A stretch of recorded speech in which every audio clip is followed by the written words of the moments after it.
I've been learning to sew over the last few years, and while I've made some good things, I've also made some not so good things that could definitely be used to make some better things. One of the items that I made that could really do with this treatment is these Harlequin trousers. I really struggled with the fit of these trousers to the point where I've done the waistband 3 times. I also originally had buttons down the crotch that I then later swapped to a zip, and when I put the zip in I had to completely redo the pockets, which kind of ruined the look of the front of them. And then the elastic on the back of the trousers has broken 4 times, and I'm just fed up with them, and I feel like they could just do better if there was something else completely. My idea for the upcycle was very simple. I wanted to create a pair of shorts and then a bolero so I would have a fully matching set that is perfect for the summer months. With the shorts I wanted to break up that Harlequin pattern a little bit with the use of some fully pink pocket panels on both sides. This means I can hopefully make the shorts fit a little bit better than the trousers did, as I can add a little bit more width to them, and I can add much better pockets with my tried and true pocket installation method. I personally much prefer clothing that has one dominant colour rather than 2, so by adding a much more pink section to this piece I know I will wear it a lot more. With the bolero I thought about keeping it simple by doing a raglan sleeve and a high neckline, but you will see later on that both these features didn't work very well for me at all in the final design, so don't get too attached to this sketch as it looks nothing like what I created. With the design I also decided to make pink the dominant colour, but in the end I changed my mind and went with yellow instead, just so these pieces would stand out a little bit more individually rather than looking too cohesive. After taking apart my trousers completely, I then ironed all the fabric and moved on to cutting out all the pieces that I would need for my shorts using my tried and true pattern. As I said before, the original trousers I made didn't fit me very well. They've always been quite tight on me, but since making them my hormone therapy has really changed my body proportions, meaning that my waist doesn't sit in the same place, nor is it as small as it used to be. I'm much more rectangular now, which is very exciting for me, but it does mean that a lot of my older clothes don't necessarily work with my body. It's a good thing that I really enjoy sewing, because it means that I can rework old pieces to fit my body rather than trying to force my body into my old pieces. For this piece I added more width to the waist and the hips by adding an additional plain piece on either side, so when I was cutting out the original upcycle fabric I simply used my favourite short patterns to create a right shape and then segmented it into 2 pieces to make room for the additional piece. Annoyingly I did the one thing you can't do with fabrics like this, and I cut out 2 right legs instead of 1 left and 1 right, which really cut down on the amount of fabric that I had left over from my bolero. But in terms of the shorts I could very easily get the pieces I needed out of the original trousers despite the size difference that I was going for. Next I did my least favourite part of making any sort of trousers or shorts, which is adding on the zipper. I was using the zip I salvaged from the original trousers, so it was cut at both the top and the bottom, which made it slightly harder to hide the raw edges inside my seams, but I did manage to do it eventually. When I added the zip into the original trousers I didn't do it properly at all. I just sewed it on top of the seams that already existed from when I did the button placket, so it was a big mess and very bulky as I was sewing over multiple layers of unironed fabric in my attempts at making these trousers a little bit more wearable. It's very funny how differently I look back at my work when it's over a year and a half old. I would just never sew like I did back then if I made these trousers again now. I thought of re-watching the video I made on them, but I don't really like watching myself back. I really enjoy creating videos in the moment, and I also enjoy editing them in the moment, but if I watch things back even a month down the line I find myself really picking at things that I don't need to be picking at. I know personally that I'm better at sewing and making videos now than I was back then, so there is no point tearing apart my old videos to prove that point. With my zipper now in place I could move on to making the 2 pocket panels in plain pink. I did these in their entirety before attaching them to the Harlequin panels because I wanted to see if it was easier to add in the pockets this way, and it really was. I could get them so much more crisp on the sides with this method, so I will definitely be doing this again in the future. The way I make pocket panels in this style is to use 3 pieces of fabric. The first is the length of where you want the pockets to sit on your hips down to the end of the shorts or the trousers. The second is the length of the pocket depth that you're wanting, and the third is the depth of the pocket plus the gap between the waistband and the first piece of fabric. All these pieces are then the same width, which for me tends to be around 15 centimeters. You start by sewing piece 1 and 2 together, then you encase this seam by top stitching it down into place, then you sew the bottom of the pockets together, and then finally you sew down the sides of the pocket just to keep everything in place when sewing it onto the garment later. It really is the easiest part of my sewing process, and I'm so glad that I found this method. I also personally love how they look because I prefer pockets to be on the front of my body rather than the sides of my body. I just find them a lot more practical. They also can't bunch up at all because they are sewn into the side seams, which I love so much. I really can't stand when I'm wearing trousers and the pockets start bunching up. I feel like it looks really bad and it also just irritates my skin underneath. So having a method that really holds them into place is really good for me overall. Now that I had all my pieces to make the shorts, I could finally sew them together to make them wearable. This is the part of sewing that I always loved the most because it is the point where you can actually see all your efforts manifesting. Before this point, all I had was random strips of fabric, but nothing actually wearable. It doesn't even look like clothing until this point. It's just so cool. Sewing brings me so much joy. I wish I could do it every single day. If I didn't have a job, I would probably sew all the time and I would destroy my back completely. When I sewed these pieces together, I attempted to make the waistline a little bit more interesting by sloping it down in the front and rising it at the sides, but I don't think you can really see that I did that, especially after I've added in the waistband. If I want to do this feature again in a future project, I will really need to exaggerate it. For this particular piece, I don't mind that this element didn't end up very obvious because they are already a quite busy item of clothing, but if these were in a plainer fabric, I would have definitely missed the mark in terms of making a more unique piece of clothing. Basically what I wanted was to create that triangular shape you often see in clown outfit. Pomni from Digital Circus is a really good reference for this. She has that bodysuit that goes all the way down and then the puffy jester short. That's the look I was trying to go for, but in a more subtle and more wearable way. But I went a little bit too subtle and wearable to the point where I don't even think anyone would even notice that I did that if I didn't put it in this voiceover. I just want the pieces that I make to get a little bit more extreme in a sense that I couldn't buy them from an average high street clothing shop, but not too extreme to the point where they don't fit into my everyday wardrobe. I'm just getting to the point currently where I'm slightly bored with how I dress and I really need to scratch that itch by making things a little bit more over the top. With the shorts all made, I could then go on to creating the elasticated waistband. I always add elasticated waistband to my trousers because it makes them a lot more comfortable, and they are also just a lot more accommodating for the changes that my body is actively going through. The original trousers also had an elasticated waistband, however I installed the elastic into them by only sewing at the ends rather than the length, which meant that they were really prone to breaking. The way I sew elastic now is very different because I sew down the entire length of the elastic multiple times. For these I did 5 rows, but I do different amounts depending on the thickness of the elastic that I've chosen. This basically means that the waistband is not just a waistband with a piece of elastic threaded through it. It's a waistband with a very secure, very unbreakable elasticated section all along the back. Plus it looks a lot better because it bunches up evenly along the piece and also sort of mimics the look of shearing, which I do always think is really pretty but I've never actually gotten the chance to use. I'm really wanting to make a fully sheared top, but I don't think I have the patience nor the skills to actually execute that correctly right now. I can't even create a basic t-shirt, so if I tried to do anything more complicated than that, I think I would just get so annoyed to the point where I wouldn't finish it. Now that I have the waistband created, I could sew it onto the shorts and add on the button and the buttonhole. Sewing a waistband into place is a very simple process. I first sew the front of the band into place by pinning the band face down with the bottom edge meeting the top edge of the shorts, and then simply sew all the way along that seam. When that's all in place, I can then flip the band back into its correct position and sew the back of the band into place by stitching in the ditch all the way along the top edge once again. Finally, I then sewed a detail stitch just below it for aesthetic reasons. It's definitely very repetitive when you're doing these steps, but to be honest, all sewing is quite repetitive, so personally I don't mind. As for the buttonhole, I used the buttonhole setting on my machine for the first time. I was nervous about doing this, so I did it off camera, but it actually came out okay. It's definitely not perfect by any means, but hopefully if I try this enough, I will be able to eventually perfect this method. For the button, I covered a random button in yellow fabric to make it match the rest of the shorts and sewed it into place. I really like covered buttons like this for many reasons. You don't have to color match or buy specific buttons, so I can just use the random assortment of ones I already have. And I really love the thickness it adds to the buttons. It makes them look more solid and purposeful. Finally, for the shorts, I hemmed the bottom of them with a pink strip. I did this mostly the same way I did for the waistband. The only difference is that I don't separate it into 2 pieces when initially sewing it onto the raw edges. I just find this works a little bit better with thin strips like this. I do wish I made this piece a little bit thicker because I did like the exaggerated cuffs that were on the original trousers, but I don't think I had enough fabric left on account of making the pocket. I didn't buy any additional fabric for this project. I was using the leftovers from when I did the original project. When I upcycle, I usually prefer to only use the fabric from the item that I'm upcycling, but I'm really trying to bring in additional fabrics to add more interest and to downsize my fabric scrap collection. This is the current state of my scrap fabric box. It is so big to the point where it doesn't actually fit all in. I have all of this on top and it also doesn't actually close properly either, so I really need to find a way of using all of this before this becomes an issue. That's the shorts all done, but I won't show you the final results just yet. I'm first going to talk through the process of my bolero. To start, I traced out the sleeves from a pattern that I was using previously. This pattern is not great and it needs a lot of perfecting, especially when working with non-stretch fabrics, but I completely forgot that I hadn't edited the pattern since using it, so I just trusted that it would fit right for this project. What I need to do is heavily narrow the top section of the sleeves and make the angle much harsher, because right now the sleeves just bunch up around the neck and look bad if you don't do a lot of post-editing on the clothing. Regardless, I cut out 2 sleeves using this pattern on the vast majority of my leftover fabric. To create the front and the back of the bolero, I used a successful project as a base. This would have worked perfectly if I'd fixed the sleeves pattern, so I will be keeping this smaller smaller piece for future projects, but in terms of this project, this piece was too wide at the top and not angled enough at the sides. There is definitely a reason why people buy professionally created patterns, because I really love this style of sleeve. I just can't get it right just making things up by myself. I need a professional to help me. Regardless, I sewed together my sleeves and my front and back pieces to create a really badly fitting bolero. If I had been using a different fabric and had lots of pieces left over I could play around with, I would have loved to take this piece apart and cut into it until I had something that was actually wearable, but I didn't have a single piece big enough to replace even the front section, so this just wasn't possible. The solution I made for this project did end up kind of working, but I will talk through what I should have done to actually get this to work. Firstly, I should have taken this apart and narrowed the sleeves at the top. Then I could sew these pieces back together and cut out a better neckline that actually worked with this fabric. This neckline would have likely been a more typical t-shirt cut that swoops down at the front and is a little bit higher at the back. From these changes, I could have then altered my pattern piece and then cut out new pieces that actually could be made into a bolero. But obviously that's not what I did at all, so let's go on to what I actually did. My first solution idea was to force the neckline into a flattering shape by adding on a ribbed collar. This piece of ribbing was cut from the bottom of a shirt that I have but don't wear, and I stretched it as far as it could possibly go in the hopes that it would pull the shirt into a nicer shape. This maybe could have done something if the shirt was stretchy, but this piece had such a bad neckline and had no stretch, so it didn't do a single thing. All it did was add more fabric bulk to the neck. This is just the perfect example of how I like to sew. I do it after a day of work when I'm too tired to think of things before doing them, and even if I do have time, I'm always the type of person where I want to get the entire project done in a day, regardless if I have 8 hours or 2 hours. I think I just need to slow down and give myself more time to think about things.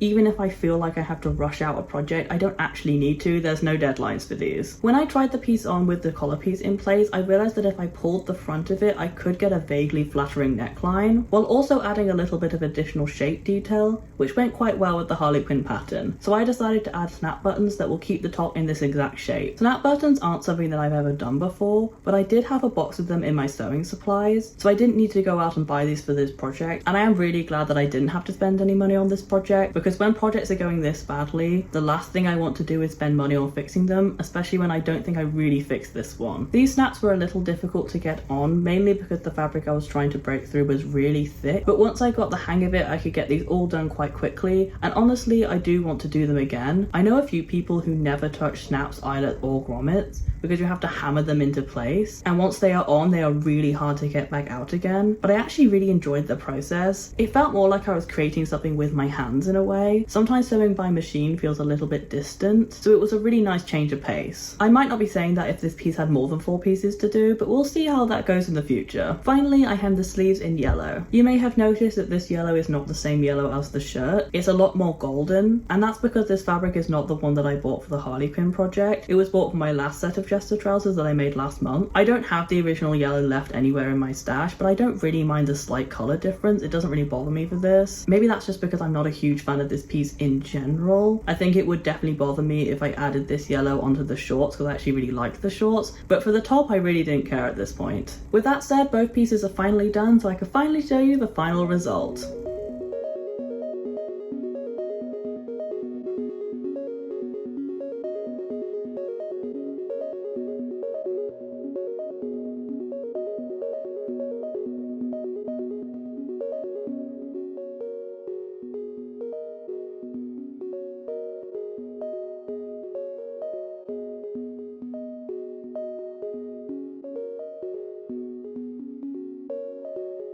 I'm going to start by talking about the shorts because I'm in love with them. They are so me. I think they're so cute. I really like how the pattern looks on these. The button I really do like. I think I'm going to do more buttons like this, which are really bold and obvious. I tend to go for smaller buttons, and I don't really know why, because this big button looks so much better than anything small. I also love that I did the thread in the pink still. It really stands out. So this is definitely a feature you will see me do again in the future.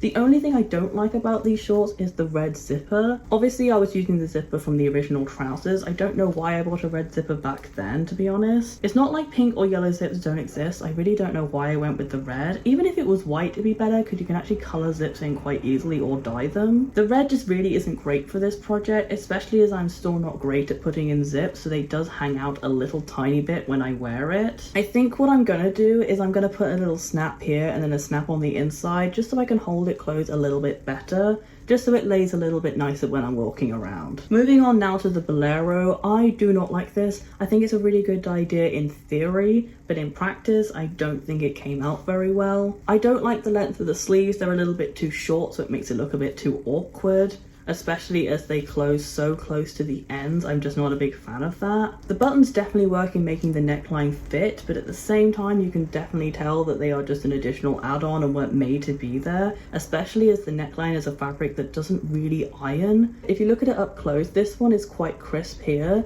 but at the top I couldn't get it to flatten at all. It's just not a sort of fabric that you can do that with. So it just means that when you wear it, it gaps at the top like this constantly, and I'm just not a big fan of this. I think maybe if I could find things to style it with, I'd like it a little bit more. But currently, I feel like this is going to go back into the scrap box. It might get turned into something else. With that said, that is it for this video. If you did enjoy it, please give it a like down below. Comment what else you'd like me to do, maybe some more upcycling projects, maybe some other colours you want me to work with. And subscribe as I try and post a new video every single week. But regardless of when I post, I really do hope I see you next time. But until then, bye!